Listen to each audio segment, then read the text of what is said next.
Insyaallah kita akan melanjutkan kajian kitab fikih Bidayatul Mujtahid wa Nihayatul Muqtasid karangan Ibnu Rushd.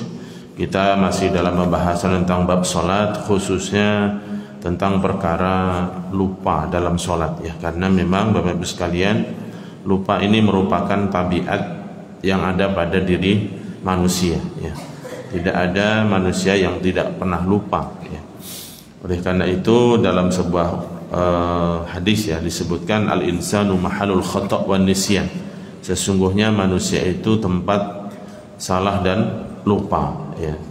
Dan juga dalam hadis lain misalnya al-insanu kullu bani adam khata'un. Setiap anak manusia itu pasti berbuat salah. Wa khairul khata'in at-tawwabun.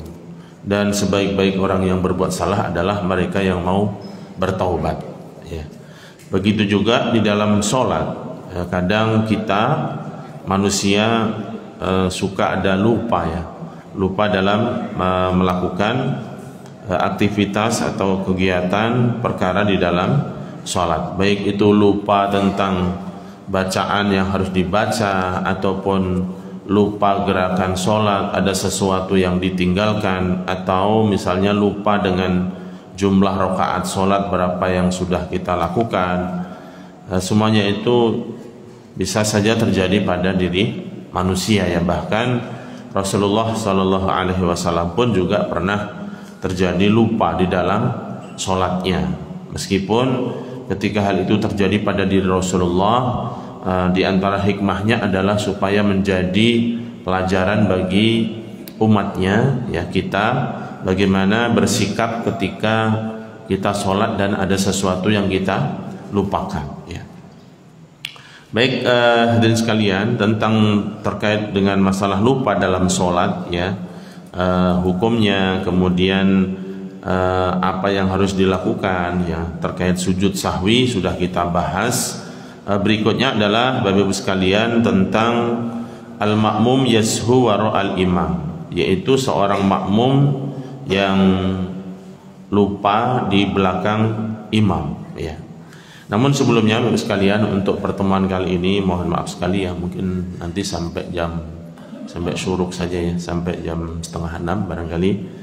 Jadi kemungkinan tidak ada tanya jawab gitu. Kalau mungkin di tengah perjalanan ada sesuatu yang perlu ditanyakan atau diperjelas, barangkali bisa langsung interupsi dan tanya begitu. Tidak ada sesi secara khusus ya, mohon maaf karena ada kegiatan 5:30 harus berangkat ya, mohon maaf. Baik, bagaimana jika seorang makmum lupa di belakang imam? Ittafaqu ala anna sujud as-sahwi min sunatil munfarid wal imam. Para ulama sepakat bahwasanya sujud sahwi itu berlaku bagi orang yang sholat sendirian maupun orang yang berstatus sebagai imam. Waqtalafu fil ma'mum yasu wara al-imam. Namun mereka berbeda pandangan mengenai bagaimana kalau makmum itu yang lupa di belakang imam ya. Hal alaihi sujud amla, apakah dia ada sujud sahwi atau tidak? Dhahabal jumhur ila anna al-imam yahmilu anhu sahwu. Mayoritas ulama berpandangan bahwasanya seorang imam itu bertanggung jawab atau menanggung ya, menanggung beban lupanya seorang makmum. Wasyadda mahul fa'alzamahu sujud fi khasati nafsihi. Ada pendapat yang dianggap syadz itu ya keluar dari umumnya pendapat. Kalau bahasa kasarnya syadz itu menyimpang ya, nyempil sendiri begitu. Kalau bahasa kita hari ini itu pendapat yang tidak populis ya, yang umumnya demikian, dia pendapatnya paling berbeda ya, pendapat yang tidak populer. Nah, Imam Makhul berpendapat bahwasanya seorang makmum sujud sendiri. Nah ini contohnya misalnya ada sholat jamaah yang di situ imamnya tidak menggunakan kunut sholat subuh, sementara makmumnya bermadhab yang ada kunut sholat subuh. Apakah hal seperti ini makmumnya sujud sendirian ya. Ini kalau berdasarkan mazhabnya Makhul, bahwasanya dia sujud sendirian. Akan tetapi pendapat ini dianggap pendapat yang keluar dari umumnya. Wa sababu ikhtilafihim ikhtilafuhum fima yahmilul imam minal arkan 'anil ma'mum wa ma la yahmiluhu. Hal ini disebabkan, perbedaan itu disebabkan tentang perbedaan pandangan para ulama mengenai sejauh mana seorang imam itu bertanggung jawab atas makmumnya, mulai dari rukun dan syarat sholat ya. Kita tahu Bapak Ibu sekalian, apabila seorang imam itu sholatnya sah, maka keabsahan itu berlaku untuk semua.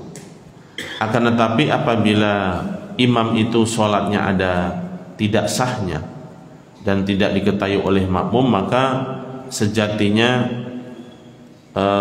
ketidakabsahan itu berlaku hanya untuk imam saja, tidak berlaku untuk makmumnya. Contohnya sekalian, misalnya seorang imam sholat berjamaah, dia batal sholatnya, kentut misalnya, kentut diam-diam, dan dia malu untuk mundur dari sebagai seorang imam, kan pasti sholatnya tidak sah, karena sholat tidak sah apabila dalam keadaan tidak bersuci. Misalnya imamnya kentut di tengah perjalanan sholat dan diam saja karena malu, maka kemudian dia melanjutkan sampai sholatnya selesai. Maka kondisi seperti ini sholat makmum semuanya adalah sah, dan imamnya yang sholatnya tidak sah, begitu ya sekalian. Oleh karena itu kalau imam itu ada sesuatu yang batal, maka legowo saja, dia harus mundur dan diganti oleh makmumnya yang ada di belakangnya. Berikutnya idza sahal imam, bagaimana jika imam lupa? Ittafaqu ala anal imam idza saha anal makmum yatba'uhu fi sujudis sahwi. Para ulama sepakat bahwasanya apabila seorang imam itu lupa, maka makmum harus mengikuti imam untuk ikut sujud sahwi. Wa illam yatba'hu fi sahwihi, meskipun makmumnya tidak ikut lupa. Contohnya begini sekalian, misalnya ada sholat isya, kemudian imam lupa tasyahud awal, berarti kan disunahkan untuk sujud sahwi ya kan. Kemudian ada makmum yang masbuk ya, makmum masbuk yang datang di rakaat ketiga. Artinya makmum ini tidak mengikuti lupa yang terjadi pada imam di rakaat kedua, gitu ya.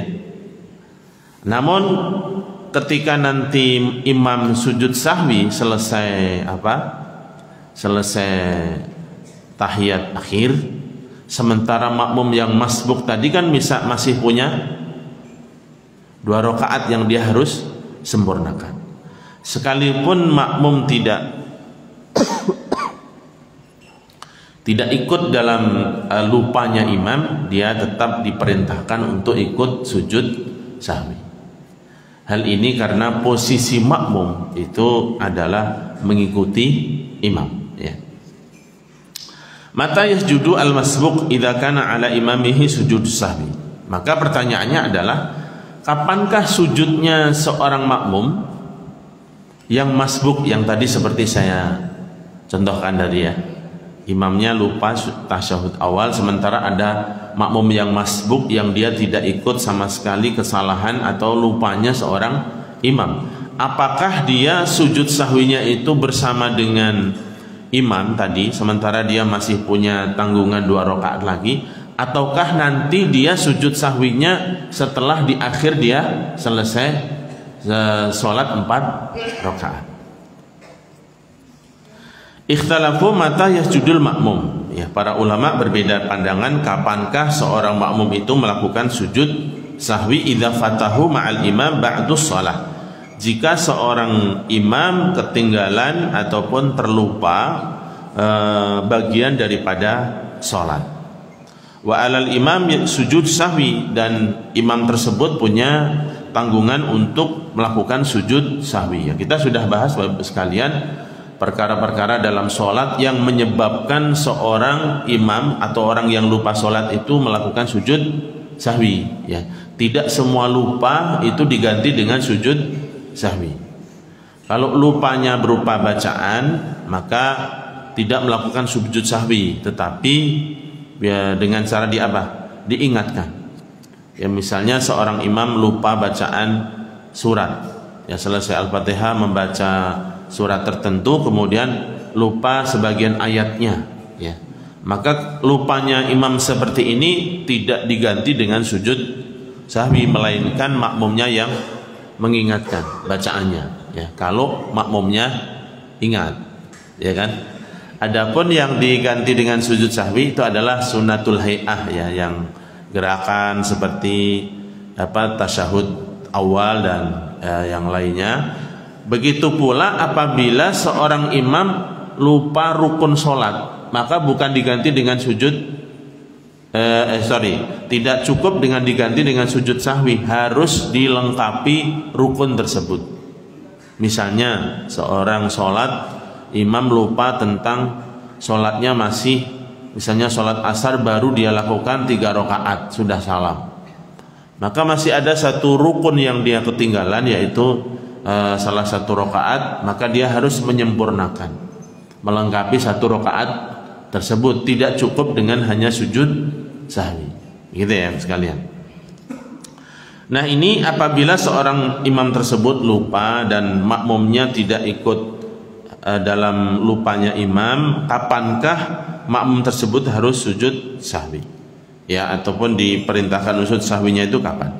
Wa qala qaumun yasjudu ma'al imam thumma yaqumu liqada'i ma'alaihi. Sebagian mengatakan bahwasanya seorang makmum ikut sujud bersama imam, seperti tadi yang saya sampaikan di awal, ya, misalnya seorang imam lupa tasyahud awal, kemudian ada makmum masuk di rakaat ketiga, maka berarti ketika imamnya sujud sahwi selesai sholat, makmumnya juga ikut sujud sahwi, dan setelah itu menyempurnakan 2 rakaat, ya. Sawa'un kana sujuduhu qabla salam au ba'dahu. Sama ada atau baik sujud sahwinya yang dilakukan oleh imam itu dilakukan setelah salam ataukah sebelum salam. Tapi yang pasti makmumnya jangan ikut salam, begitu ya. Makmumnya jangan ikut salam. Kita sudah membahas Bapak sekalian tentang tempat sujud sahwi. Ya, para ulama memang berbeda pendapat. Kalau saya masih ingat ada 5 pandangan ulama di manakah tempat sujud sahwi. Ringkasnya sebenarnya ada 3. Mazhab Hanafiyah berpandangan sujud sahwi itu dilakukan kapan? Setelah salam. Jadi tahiyat akhir, salam, kemudian baru sujud sahwi. Imam Malik berpandangan sujud sahwi itu dilakukan tergantung lupanya di mana. Kalau lupanya dilakukan sebelum tahiyat awal, ya, maka sujud sahwinya, ya, atau apabila lupanya itu lebih sedikit dari jumlah rakaatnya, misalnya pada rakaat kedua atau sebelumnya, maka sujud sahwinya dilakukan sebelum salam. Akan tetapi apabila yang dilupakan itu lebih banyak dari rakaat yang sudah dilakukan, maka sujud sahwinya dilakukan setelah salam. Adapun mazhab Syafi'i berpandangan sujud sahwi itu selamanya dilakukan sebelum salam, ya, setelah membaca tahiyat sebelum salam dia melakukan sujud sahwi. Ada beberapa pandangan mengenai hal itu. Jadi sebagian ulama mengenai kapankah seorang makmum yang masbuk itu mengikuti sujud sahwi, sebagian ulama berpandangan dia mengikuti sujud sahwi bersama sujudnya imam, baik sujud sahwinya imam itu dilakukan sebelum salam ataukah setelah salam. Ini pendapat yang pertama. Wa bihi qala Atha wal Hasan wa Nakh'i wa Sya'bi wa Ahmad wa Abu Thawr wa ashabur Ra'i. Pendapat ini dianut oleh seperti Imam Atha, Imam Hasan, Imam Nakh'i dan Sya'bi dan juga Imam Ahmad, Abu Saur dan pendapat ashabur ra'yi ataupun ulama-ulama yang terkenal dengan sebutan ulama ahlu ashabur ra'yi ya, yang lebih mengedepankan logika ya, logika ataupun ya rasional. Wa qala qaumun yaqdi thumma yasjud wa bihi qala Ibnu Sirin wa Ishaq. Sekelompok lagi berpendapat bahwasanya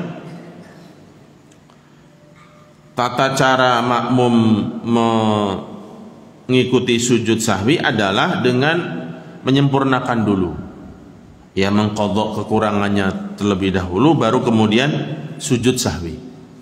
Maksudnya begini Bapak sekalian, jadi ketika ada makmum yang masbuk 2 rakaat, kemudian imamnya itu ada sujud sahwi, kan berarti dia masih ada kekurangan 2 rakaat. Karena dia dianggap belum selesai sholatnya. Sementara sujud sahwi itu kan aturannya dilakukan setelah selesai sholat, entah itu setelah tahiyat akhir ataukah setelah salam. Ya, ada 2 pilihan mengenai tempat sujud sahwi. Nah, namun posisinya makmum ini sebagai masbuk, sementara imam sudah sujud sahwi dikala dia posisinya masih rakaat kedua, maka pendapat yang kedua ini mengatakan dia menyempurnakan 2 rakaat yang ketinggalan itu dahulu, baru kemudian di akhir sholat ya, entah itu selesai tahiyat atau setelah salam, baru melakukan sujud sahwi ya. Sujud sahwi itu Bapak sekalian dilakukan berapa kali? 2 kali ya, 2 kali. Nah, jadi sujud sahwi 2 kali. Kalau yang hanya sekali itu adalah sujud tilawah dan juga sujud syukur, yaitu jumlahnya sekali saja. Tapi kalau sujud sahwi ini 2 kali ya. Takbir, sujud, duduk, kemudian takbir lagi, sujud lagi, kemudian salam ya. Atau kalau dilakukannya setelah salam berarti tidak ada salam lagi. Wa qala qaumun yasjuduhuma ma'al imam thumma yasjuduhuma saniyatan ba'dal qadha wa bihi qala Syafi'i. Kalau pendapat yang ketiga ini malah sujud makmum yang masbuk itu 2 kali. Maksudnya 2 kali dalam arti 2 waktu ya. Bersama imam iya dan sujud sendiri juga iya. Jadi pada rakaat kedua imam sudah selesai sholat, imamnya sujud sahwi, makmum tersebut juga ikut sujud sahwi. Kemudian setelah makmum tersebut menyempurnakan 2 rakaat yang kurang dan setelah selesai tahiyat akhir, maka dia sujud sahwi kembali ya, 2 kali. Ini pendapat yang diucapkan oleh Imam Asy-Syafi'i. Wa sababu ikhtilafuhum fi ayyi awla wa akhlaq an yatba'ahu fi sujud musahiban lahu aw fi akhir salatihi. Perbedaan ini Bapak Ibu sekalian itu tidak didasari dengan dalil ataupun teks baik itu Al-Qur'an maupun hadis, tapi lebih kepada etika dalam sholat. Maksudnya etika apa? Karena keharusan seorang makmum itu kan mengikuti siapa? Mengikuti imam. Manakah yang lebih utama? Apabila seorang imam sujud sahwi, apakah dia diam saja melanjutkan kekurangan sholatnya, ataukah dia semestinya mengikuti imam sebagai posisinya sebagai makmum ya. Lebih kepada situ, manakah yang lebih utama ya. Wa ka'annahum ittafaqu ala anna al-atba' wajib ya, seolah-olah mereka itu berpendapat bahwasanya mengikuti gerakan seorang imam itu merupakan kewajiban. Liqaulihi alaihi wasallam, sebagaimana sabda Rasulullah sallallahu alaihi wasallam, innama ju'ilal imamu liyu'tama bihi, sesungguhnya seorang imam itu diangkat untuk diikuti ya Bapak sekalian. Oleh karena itu bahkan ulama-ulama yang berpandangan sholat subuh itu tidak disunahkan kunut, kemudian orang tersebut sholat di belakang imam yang melakukan kunut sholat subuh, maka dia diwajibkan untuk ikut mengamininya. Inilah bentuk toleransi antar kaum muslimin ya, kalau boleh dibilang antar mazhab sekalipun mereka berbeda pandangan, akan tetapi dalam hal ini ya, karena seorang makmum itu diperintahkan untuk mengikuti imam, maka dia mengikuti semua gerakan imam. Maksudnya gerakan sholat ya, yang bagian dari sholat. Kalau bukan gerakan bagian dari sholat ya nggak usah diikutin ya. Misalnya imam garuk-garuk kemudian ikut garuk-garuk, tidak demikian ya. Akan tetapi yang terkait dengan sholat, tidak boleh seorang makmum ketika dia punya pandangan tidak disunahkan kunut dalam sholat subuh, kemudian dia sholat di belakang imam melakukan kunut, terus dia berangkat ke sujud sendiri sebagai bentuk penampakan kalau dia berpandangan bahwasanya kunut sholat subuh itu tidak ada misalnya. Hal seperti ini tidak diperbolehkan karena namanya sholat berjamaah ya. Sholat berjamaah itu harus mengikuti gerakan imam. Nah, inilah yang menjadi sebab tentang tadi kapankah seorang makmum yang masbuk ini mengikuti sujud sahwinya sang imam. Waqtalafu hal mawdu'uha lil makmum huwa mawdu'us sujud a'ni fi akhir shalah aw mawdu'uha huwa waqtu sujudil imam. Sebagaimana perbedaan pendapat tadi yang ada 3 itu dipicu dengan mengenai di manakah sejatinya tempat sujud sahwinya bagi sang makmum yang masbuk itu. Ya, kita tahu tempat sujud sahwi itu hanya ada 2. Di mana? Semuanya sepakat setelah akhir dari tahiyat akhir. Akan tetapi mengenai sebelum salam atau setelah salam ini ada perbedaan. Akan tetapi semuanya sepakat bahwasanya sujud sahwi itu dilakukan kapan? Di akhir sholat. Namun bagi makmum yang posisinya masbuk, sementara dia masih punya tanggungan 2 rakaat lagi, di saat yang sama dia diperintahkan untuk mengikuti gerakan imam. Maka ini menjadi pemicu ya, menjadi sebab sejatinya tempat sujud sahwi itu di mana sih? Apakah harus di akhir sholat, ataukah bagi makmum yang masbuk ini tempatnya atau waktunya bersamaan dengan imamnya? Famin asar muqaranah fi'lihi li fi'lil imam ala mawdi'is sujud wa ra'a dzalika syartan fil ittiba'. A'ni an yakuna fi'luhuma wahidan haqqan yasjud ma'al imam wa illam ya'ti biha fi mawdi'is sujud. Ya, bagi yang mereka berpandangan bahwasanya makmum itu adalah kewajibannya mengikuti gerakan imam, maka sujudnya mengikuti sujudnya sang imam. Ya, seperti pendapat pertama tadi, ya, dia sujud bersama imam, setelah itu dia menyempurnakan yang kekurangan, ya. Wa min asari mawdi'is sujud qala yu'akhiruha ila akhiris shalah. Dan bagi mereka yang berpandangan bahwasanya sujud sahwi itu tempatnya adalah di akhir sholat, maka seorang makmum yang masbuk sekalipun dia tetap ikut terlibat dalam lupanya imam, namun tempat sujud sahwinya tetap harus di akhir sholat. Ini seperti pendapat yang kedua tadi, ya, bahwasanya sujud sahwinya seorang makmum yang masbuk itu dilakukan nanti setelah dia selesai menyempurnakan sholat 4 rakaat. Ya. Dan waman aujaba alaihi al-amrain aujaba alaihi sujud marratain. Bagi mereka yang mengatakan bahwasanya sujud sahwi itu ada tempatnya, yaitu di akhir sholat, dan di saat yang sama juga dia berpandangan seorang makmum itu wajib mengikuti gerakan imam, maka dia mengharuskan sujud sahwi bagi makmum yang masbuk itu melakukannya berapa kali? 2 kali, seperti pandangan yang disampaikan oleh Imam Syafi'i. Itulah kira-kira mengenai seputar seorang imam yang lupa dan dampaknya terhadap makmum yang masbuk, ya. Intinya Bapak Ibu sekalian, seorang makmum yang masbuk dia mengikuti sujud sahwinya imam, ya. Baik, berikutnya tentang at-tasbih liman saha fi sholatihi lirijal. Bertasbih bagi siapa yang lupa di dalam sholatnya bagi kaum laki-laki. Maksudnya kalau ada jamaah, imamnya lupa dalam sholat, apa yang harus dilakukan ya? Sebenarnya ini sudah sangat masyhur ya. Kalau laki-laki mengucapkan apa? Tasbih ya, subhanallah. Kalau perempuan bertepuk tangan ya, bertepuk tangan. Bukan tepuk pramuka ya, tapi bertepuk menepuk tangannya ya. Tapi di sini pun ada perbedaan pandangan ya Bapak sekalian ya. Ittafaqu ala anna sunnah liman saha fi sholatihi an yusabbih lahu wa dzalika lirijal.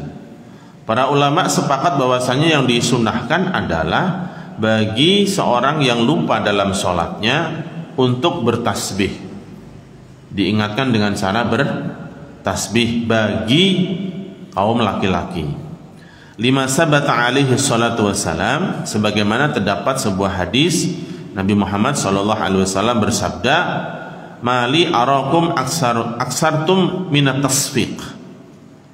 Man nabahu syai'un fi salatihi falyusabbih. Fa innahu idza sabbaha ultufitta ilaih wa innama at-tasfiq lin nisa."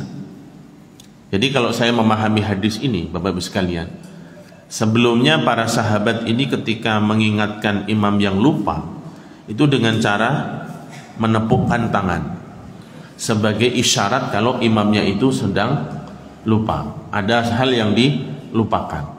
Karena bunyi hadisnya itu adalah Rasulullah bersabda, "Kenapa kalian begitu banyak melakukan tepuk tangan ya dalam sholat?" Maka Rasulullah kemudian melanjutkan, siapa yang ingin mengingatkan sesuatu dalam sholat karena lupa, maka hendaknya dengan cara bertasbih. Karena dengan diucapkan tasbih itu akan menarik perhatian dia, menarik perhatian sang imam. Wa innama tasbih, dan sesungguhnya tasbih atau tepuk tangan itu hanya berlaku untuk linnisa, berlaku untuk kaum perempuan. Wakhtalafu fin nisa'i faqala Malik. Namun berdasarkan hadis ini para ulama pun berbeda mengenai bagaimana kalau yang lupa itu perempuan. Ya, sekalian, perempuan pun juga boleh sholat berjamaah, baik itu perempuan berjamaah dengan sesama perempuan atau perempuan berjamaah di belakang laki-laki. Ya, tidak boleh ya seorang perempuan menjadi imam laki-laki dalam sholat ya, tidak diperbolehkan ya. Namun ada sebagian orang-orang yang berpikir cukup liberal ya, yang berpandangan perempuan boleh menjadi imam sholat jamaah meskipun jamaahnya ada kaum laki-laki ya. Ini pernah dipraktikkan oleh Aminah Wadud ya, pernah dengar ya? Aminah Wadud itu seorang profesor perempuan. Dia pernah melakukan sholat Jumat. Sholat Jumatnya dilakukan di katedral ya, di gereja, mungkin nyewa atau seperti apa, hari Jumat, dan jamaahnya itu campur, laki dan perempuan. Maksudnya campur, benar-benar campur. Isi barisannya itu, isi softnya itu laki perempuan campur, bukan laki di depan perempuan di belakang, bukan, benar-benar campur ya, untuk menunjukkan, dia ingin menunjukkan bahwasanya laki dan perempuan itu sama saja ya, padahal tidak sama ya. Kalau sama saja ya ngapain ada laki dan perempuan ya sekalian. Ya memang di sisi Allah kedudukan manusia itu sama, yang membedakan adalah takwanya, tetapi secara fisik, secara ya tabiat, karakter tentu ada bedanya. Walaysa dzakaru kal untha, tidaklah perempuan itu sama dengan tidaklah laki-laki itu sama dengan perempuan. Nah, para ulama berbeda pandangan mengenai apa sikap perempuan yang dilakukan ketika ingin mengingatkan untuk lupanya, seorang yang lupa dalam sholat. Faqala Malik wa jamaah inna tasbih lirijali wan nisa. Imam Malik dan sekelompok ulama yang sepakat dengan beliau berpandangan bahwasanya tasbih atau mengucapkan tasbih ini berlaku untuk laki-laki dan perempuan. Berlaku untuk laki-laki dan perempuan. Wa qala Syafi'i wa jama'ah lirijali at-tasbih wa lin-nisa'i at-tasfiq. Ini pendapat yang masyhur ya, Imam Syafi'i dan juga jamaah sekelompok ulama yang lain, bahwasanya mengucapkan tasbih subhanallah itu berlaku untuk kaum laki-laki dan tepuk tangan itu berlaku untuk kaum perempuan. Wa sabab fi ikhtilafihim ikhtilafuhum fi mafhumi qaulihi alaihi salatu wassalam. Kenapa mereka berbeda pendapat? Padahal tadi itu dalam hadis kan sudah disebutkan kata-kata innama tasfiq lin nisa. Sejatinya tepuk tangan itu hanya berlaku untuk kaum perempuan. Justru kalimat itu, sabda Rasulullah seperti itu yang menjadi sebab mereka berbeda pendapat. Karena ucapan Rasulullah itu mengandung makna tepuk tangan itu sesuatu yang dianggap cela atau sesuatu yang kurang baik, sehingga ucapan ini tidak dimaksudkan, menurut pemahaman Imam Malik, tidak dimaksudkan bahwasanya mengingatkan sholat itu tidak patut dengan cara menepuk tangan. Dipahaminya seperti itu karena konteks Rasulullah mengatakan innama tasfiq linisa, sejatinya tepuk tangan itu hanya kaum perempuan, itu dianggap sebagai sebuah tadi itu, bahwasanya tepuk tangan itu sesuatu yang cela, ya, sesuatu yang cela ataupun yang sesuatu yang kurang baik, ya. Faman dhahaba ila anna ma'na dzalika tasfiq wa hukmun nisa' fi sahwi wa huwa adh-dhahir qala an-nisa'u yusaffiqna wa la yusabbihna.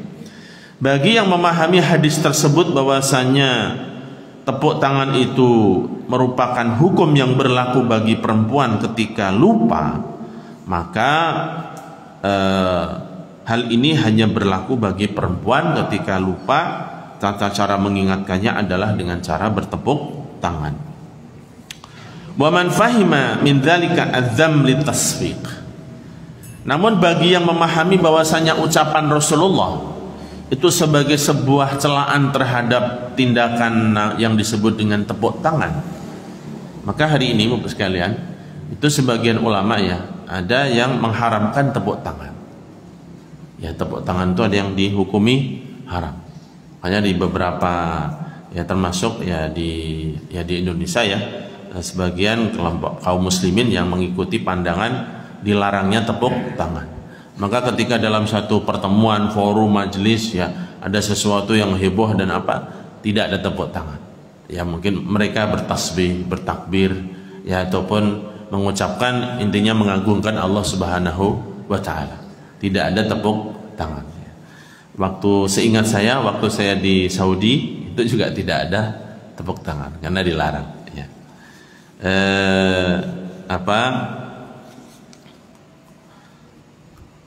Pernah ada satu kisah ya, di Mesir ada seorang presiden yang punya pandangan ya. Punya pandangan kalau hukuman korupsi itu dipotong tangan. Ingin diterapkan hukum Islam gitu. Atau pencuri dihukum potong tangan. Maka penasihat presiden itu mengingatkan, jangan Tuan Presiden. Kalau Tuan Presiden menerapkan hukum potong tangan bagi pencuri, maka nanti presiden kalau dalam forum tertentu tidak ada yang bertepuk tangan karena semua menterinya dipotong tangannya. Maksudnya begitu ya. Jadi pejabatnya pada korupsi ya. Itu di sono, di negeri sono ya, bukan di sini ya. Atau kurang lebih mirip-mirip. Baik, Bapak sekalian, kita lanjutkan.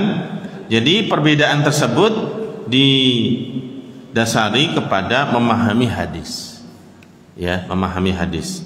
Bagi yang memahami bahwasanya sabda Rasulullah itu sebagai sebuah celaan terhadap tepuk tangan, maka hadis tersebut tidak memerintahkan perempuan itu untuk bertepuk tangan, akan tetapi tetap juga bertasbih. Ini yang pendapat yang dianut oleh siapa? Oleh Imam Malik dan ulama-ulama yang sependapat dengan beliau, bahwasanya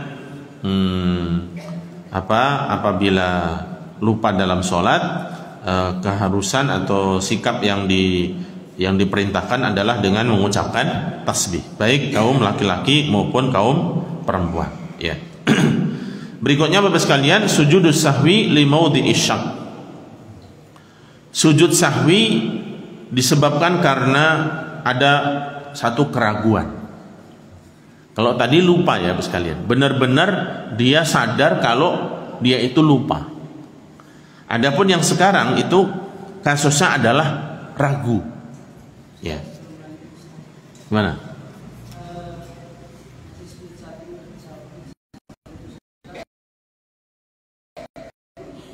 Bagaimana kalau imam dan makmumnya lupa dan yang pulang-pulang? Ya. Ya. Baik. Seperti yang dicontohkan oleh Rasulullah ya, Rasulullah pun lupa dalam riwayat entah sholat zuhur atau sholat asar. Yang masyhur adalah sholat asar. Rasulullah itu sholat asar dan baru 2 rakaat sudah salam. Maka langsung diingatkan oleh sahabatnya. Waktu itu sebenarnya ada Abu Bakar, Umar dan sahabat-sahabat senior lah, sahabat. Tetapi mereka itu segan dengan Rasulullah. Segan dengan Rasulullah. Tidak mau mengingatkan. Ternyata ada seorang laki-laki yang bernama Dzul Yadain, yang disebut dengan laki-laki tangan panjang. Tangannya panjang, bukan panjang tangan dalam bahasa Indonesia itu ya, tangannya panjang. Maka laki-laki itu mengatakan usiratus shalah, sholatnya dikosor. Maka Rasulullah memahami bahwasanya laki-laki ini seolah mengatakan sholat yang dilakukan Rasulullah itu kosor. Padahal Rasulullah tidak merasa hal itu. Berarti Rasulullah benar-benar lupa. Rasulullah pun langsung memastikan kepada yang hadir di situ, apakah benar yang diucapkan oleh Dzul Yadain. Maka semuanya sepakat benar wahai Rasulullah. Rasulullah pun langsung takbir, melengkapi sholatnya 2 rakaat kembali. Ya. Jadi kalau misalnya nanti ada kejadian, misalnya sholat asar baru 3 rakaat, imamnya salam, maka diingatkan dan kemudian menambah 1 rakaat. Begitu juga kalau misalnya kita sendirian lupa sholat asar baru 3 rakaat salam. Setelah salam, ingat, baru 3 rakaat, maka langsung takbir dan berdiri takbir dan melengkapi 1 rakaat. Gitu ya tata caranya. Baik. Wa amma sujudu sahwi alladhi huwa li maudhi'is syak fa innal fuqaha ikhtalafu fi man syakka fi sholatihi. Adapun sujud sahwi yang disebabkan karena sesuatu ya, tempat yang dia ragu ya. Para ulama berbeda pandangan mengenai seseorang yang ragu dalam sholatnya. Falam yadri kam sholat. Ragu di sini seperti misalnya dia ragu antara jumlah rakaatnya, wahidatan au isnaini salasan arba'an ala salasati madzhab. Di tengah-tengah sholat dia itu ragu ketika bangkit ke rakaat rakaat berikutnya ya, dia itu lupa, ini tadi yang barusan saya lakukan itu rakaat kedua atau rakaat pertama ya, atau misalnya dia ragu, ini tadi rakaat kedua atau rakaat ketiga ya. Intinya ragu-ragu antara hitungan jumlah rakaat. Maka mereka berbeda pandangan. Qala qaumun yabni ala al-yaqin wa huwal aqal. Pendapat yang pertama adalah dia langsung mengambil hitungan yang terkecil. Maksudnya kalau dia lupa antara 2 atau 3, dia mengambil hitungan yang 2. Oh, saya berarti menganggap ini adalah rakaat kedua. Nah, rakaat yang akan dilakukan ini berarti masuk rakaat ke-3. Wala yajuzu wala yajzihi at-tahri, dan tidak boleh dia tahari. Tahari itu berusaha mencari-cari memastikan ketepatan jumlah rakaat. Mencari-cari itu contohnya begini Mas kalian. Kita sholat masuk ke rakaat berikutnya, kemudian kita ragu. Kemudian kita mencari-cari tanda-tanda yang tadi itu kira-kira rakaat kedua atau ketiga. Misalnya begitu ya, kita bangkit menuju ke rakaat ketiga misalnya, tapi kita ragu apakah tadi rakaat kedua atau bukan. Ya, maka kita ingat-ingat, oh tadi kayaknya saya sudah ingat, sudah tasyahud, sudah menunjukkan jari, mencari-cari sebab ataupun faktor ataupun tanda-tanda yang menguatkan jumlah rakaat. Itu namanya at-tahari. Ya. Jadi pendapat yang pertama ini, apabila seorang ragu dalam jumlah rakaat, yang wajib, sikap yang wajib diambil adalah mengambil jumlah rakaat yang terkecil, tidak melakukan tadi, tidak meraba-raba atau mencari tanda tentang kepastian jumlah rakaat. Wa yasjud sajadatai as-sahwi. Kemudian setelah itu di akhir sholat nanti dia melakukan sujud sahwi sebanyak 2 kali. Pendapat ini disampaikan oleh Imam Malik, Imam Syafi'i dan Abu Dawud. Ya. Wa qala Abu Hanifah in kana awwala amrihi fasadat sholatuhu wa in taqarrara dzalika minhu taharra wa amila ala ghalabati dhann thumma yasjud sajadatai ba'da salam. Adapun pendapat Abu Hanifah, apabila lupa atau ragunya tersebut merupakan ragu yang pertama kali, maka sholatnya rusak. Sholatnya dianggap rusak dan kemudian memulai dari awal. Namun wa idza taqarrara, jika keraguannya itu berulang yang kedua kalinya atau berikutnya, maka yang dilakukan adalah dengan cara tahari, mencari mana yang lebih kuat dari yang dia lupa itu. Oh ini rakaat kedua, ketiga. Jadi tidak harus mengambil jumlah rakaat yang terkecil, tetapi mana kira-kira yang lebih pasti setelah dia lamun-lamun, setelah dia cari-cari tandanya, maka dia kemudian memastikan, oh ini rakaat yang saya yakini antara 2 ataupun 3. Ya. Kemudian setelah itu sujud 2 kali, sujud sahwi setelah salam. Wa qala ta'ifatun annahu laysa 'alaihi idza syakka la ruju'un ilal yaqin wa la tahri wa inama 'alaihi sujud faqat idza syakka. Pendapat yang ketiga ini saya baru dengar juga nih pendapat yang ketiga. Pendapat yang ketiga ini, apabila seseorang ragu dalam jumlah rakaatnya, dia tetap melanjutkan saja. Ya, dia tetap melanjutkan saja, tidak kembali kepada yang dia yakini dan tidak pula mencari-cari memastikan, akan tetapi cukup baginya untuk sujud sahwi atas apa yang dia ragu. Nah, ini sepertinya agak susah ukurannya, ya. Jadi dia mengambil pendapat yang mana? Nanti kan tidak ketahuan sholatnya itu sudah 4 rakaat atau tidak 4 rakaat. Bisa saja hanya 3 atau bisa saja kebetulan 4 rakaat, ya. Jadi ada 3 pandangan Bapak sekalian. Yang masyhur itu memang tadi mayoritas ulama berpandangan mengambil yang yakin. Yang yakin di sini adalah jumlah yang terkecil. Ya, kalau mengambil jumlah yang terkecil berarti itu yang sudah tidak diragukan. Kalau Abu Hanifah sikapnya adalah dengan dengan mencari-cari, memastikan mana yang lebih kuat. Wa sababul ikhtilaf ta'arudu dhawahiril asar al-waridah fi hadzal bab. Yang menyebabkan mereka berbeda pandangan dalam mensikapi ragu dalam sholat ini Bapak sekalian, karena perbedaan hadis. Jadi hadis-hadis tentang lupa, ragu dalam sholat ini cukup banyak Bapak sekalian. Dan beberapa redaksi hadis memang ada perintah untuk mengambil yang yakin dan ada perintah untuk tadi mencari-cari memastikan, ya, tahari, ya. Hadis yang pertama adalah al-bina alal yakin.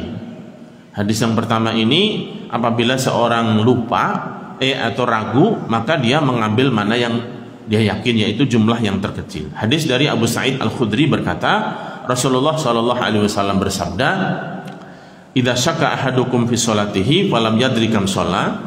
Jika salah seorang di antara kalian itu ragu dalam sholatnya, berapa rakaat dia sudah sholat, maka asalasan am arba'an, apakah dia itu sholatnya sudah sudah 3 rakaat ataukah 4 rakaat, falyatrah asyak wal yabni ala ma istaiqana, maka hendaklah dia membuang keraguan tersebut dan mengambil atau ya mengambil apa yang dia yakini, artinya jumlah yang kecil. Tsumma yasjud sajadataini qabla an yusallim, kemudian dia sujud 2 kali sebelum salam. Fa in kana shalla khamsan syafa'na lahu salatahu, jika ternyata hakikatnya dia itu sholatnya sebanyak 5 rakaat, ya, maka itu akan menjadi syafaat. Wa in kana sholat itmaman li arba' kanat targhiman li syaitan, dan apabila sholatnya itu ternyata betul dia 4 rakaat, maka itu sebagai targhiman li syaitan, ya, untuk ya apa, targhiman itu mungkin menghardik, ya, menakuti syaitan. Kharajahu Muslim, hadis ini diriwayatkan oleh Imam Muslim, ya. Hadis ini secara sharih, ya, secara jelas Bapak Ibu sekalian, perintah untuk mengambil jumlah rakaat yang dia yakini, yaitu yang terkecil, dan sujud sahwinya dilakukan sebelum salam. Ini yang hadis yang dipegang erat oleh mazhab Imam Syafi'i, bahwasanya sujud sahwi itu selamanya, ya, selamanya dilakukan sebelum salam, ya. Kemudian hadis yang kedua, dari hadis Ibnu Mas'ud, Rasulullah sallallahu alaihi wasallam bersabda, "Idza saha ahadukum fi sholatihi falyatahari." Jika salah seorang di antara kalian itu lupa dalam sholatnya, maka falyataharra, hendaklah dia untuk taharro tadi. Tahar itu mencari-cari, memastikan mana yang betul. Wal yasjud sajadatain, kemudian setelah itu sujud 2 kali. Ya, falyanzur ahradalika ila shawab, yaitu melihat mana yang lebih kuat, ya, mendekati kebenaran, ya, dari yang dia ragu tersebut. Tsumma yusallim, tsumma liyasjud sajadatai sahwi, kemudian dia salam dan sujud 2 kali sujud sahwi, wa yatasahhad wa yusallim, ya. Kemudian dia bertasyahud dan kemudian salam. Ini agak rancu nih kalimatnya. Sebelumnya disebutkan tsumma yusallim wal yasjud sajadati sahwi, kemudian dia salam dan sujud 2 kali sujud sahwi. Ini hadis yang digunakan oleh pandangan siapa? Abu Hanifah, ya, sekalian. Abu Hanifah yang dalam posisi apabila seseorang ragu dalam sholatnya, maka dia yang dia lakukan adalah mencari mana yang terkuat, yang mendekati kebenaran menurut setelah dia pastikan, ya, dan sujud sahwinya dilakukan setelah salam. Dan hadis yang ketiga dari Abu Hurairah radhiyallahu anhu, anna Rasulullah sallallahu alaihi wasallam qala, Rasulullah bersabda, inna ahadakum idza qama yusalli, sesungguhnya seorang di antara kalian apabila dia berdiri untuk sholat, ja'ahu syaitan, maka dia akan didatangi oleh setan. Falabbasa alih, kemudian dia memunculkan talbis, ya, keraguan, godaan, yang keraguan. Hatta la yadri kam sholat, sampai dia tidak sadar, tidak tahu berapa rakaat dia jumlah sholatnya. Kalau berdasarkan hadis ini, seseorang lupa jumlah rakaat itu karena tergoda, ya, termakan dengan godaan setan tadi. Fa idza wajada dzalika ahadukum, oleh karena itu jika seorang di antara kalian menjumpai hal seperti itu, falyasjud sajadatain wa huwa jalis, maka hendaklah dia sujud 2 kali sujud dan dia masih dalam posisi duduk. Dalam hadis yang ketiga ini tidak ada perintah untuk mengambil yang dia yakini, tidak ada perintah untuk tahari, sehingga ini menjadi dasar pendapat yang ketiga tadi, bahwasanya seorang yang ragu dalam sholatnya, dia tetap melakukan sholat seperti apa adanya, dan cukup bagi dirinya untuk menambalnya dengan sujud 2 kali sujud yang disebut dengan sujud sahwi. Wa dhahaban nas bi hadhil ahadits madhhabul jam'i wa huwa madhhabut tarjih. Wa madhhabut tarjih walladzi dhahabu madhhabat tarjih minhum man lam yaltafit ila al-mu'arid wa minhum man rama ta'wil al-mu'arid wa sarrafahu ila alladzi rajjah wa minhum man jama'al amrayn ay jama'a ba'daha wa rajaha ba'daha wa awwala ghairal murajjih ila ma'nal murajjah wa minhum man jama'a baina ba'dihha wa asqata hukmul ba'd. Mensikapi hadis ini maka para ulama pun mengambil 3 langkah ya. Ada yang mengambil madhab tarjih. Tarjih itu Bapak sekalian menguatkan satu hadis dan menganggap hadis yang lainnya tidak lebih kuat dari yang dia yakini. Ada yang mengambil metode al-jama', yaitu menghimpun. Kedua hadis tersebut semuanya dipahami dan diberlakukan. Ya, dihimpun dan fa amma man dhahaba madhhab al-jam'i fi ba'din wa tarjih fi ba'din ma'a ta'wil ghair al-murajjih fa Malik ibnu Anas annahu hamala hadis Abi Sa'id al-Khudri lam yastankihuhu syak wa hamala hadis Abu Hurairah alladhi yaghlibu alaihi syak ya, wa dzalika min babil jam'i. Pendapat yang pertama ini adalah mengambil menghimpun tadi ya, bahwasanya seseorang yang ragu di dalam sholatnya itu mengambil yang yakin dan kemudian sujud 2 kali sujud, yaitu sujud sahwi ya. Adapun yang mengambil pendapat tarjih ini seperti yang dianut oleh pendapat yang kedua, yaitu tahari ataupun mencari mana yang mendekati kebenaran yang dia ragu di dalam sholatnya ya. Baik Bapak sekalian yang dirahmati Allah Subhanahu wa taala, itulah beberapa pembahasan mengenai mengenai lupa di dalam sholat ya. Sekali lagi bahwasanya lupa dalam sholat ini pasti pernah terjadi di siapapun ya. Maka sikap yang harus diambil oleh setiap kita yang lupa dalam sholatnya adalah seperti tadi ya. Pendapat yang umumnya itu adalah yang paling mudah sejatinya adalah meyakini jumlah rakaat yang terkecil.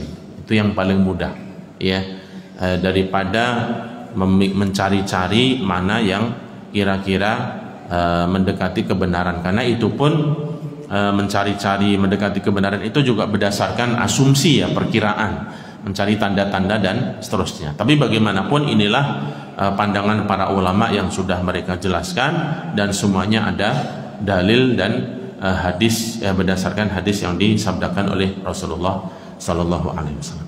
Baik Bapak sekalian yang dirahmati Allah, demikian kajian kita pada pagi hari ini ya. Saya lihat syuruk pada hari ini jam 6:26 ya. Jadi sudah 25. Jam 5:26 sudah syuruk. Jadi 10 menit dari jam 5:26 itu jam 5:30 berapa? 34 ya. 34 ya. Kalau 10 menit setelah syuruk kita sholat syuruk ya. Mungkin kita nunggu 2 menit, barangkali kalau ada pertanyaan, kalau tidak ada kita cukupkan. Ada yang dipertanyakan? Tidak ada ya. Baik, semoga semuanya dipahamkan dan kita mempunyai pemahaman yang baik. Rasulullah bersabda, "Man yuridillahu bihi khairan yufaqihu fiddin." Siapa yang dikehendaki oleh Allah menjadi hamba yang baik akan dipahamkan tentang urusan agama. Demikian kajian kita pada pagi hari ini. Mohon maaf atas segala kekurangan. Kita akhiri dengan hamdalah dan kafaratul majlis. Alhamdulillahirabbil alamin. Subhanaka Allahumma bihamdika asyhadu an la ilaha illa anta astaghfiruka wa atubu ilaik. Assalamualaikum warahmatullahi wabarakatuh. Terima kasih mengucapkan para jamaah yang dibahkan sekalian untuk sarapan pagi kita ini. Kurang lebihnya kami mohon maaf. Assalamualaikum warahmatullahi wabarakatuh. Assalamualaikum.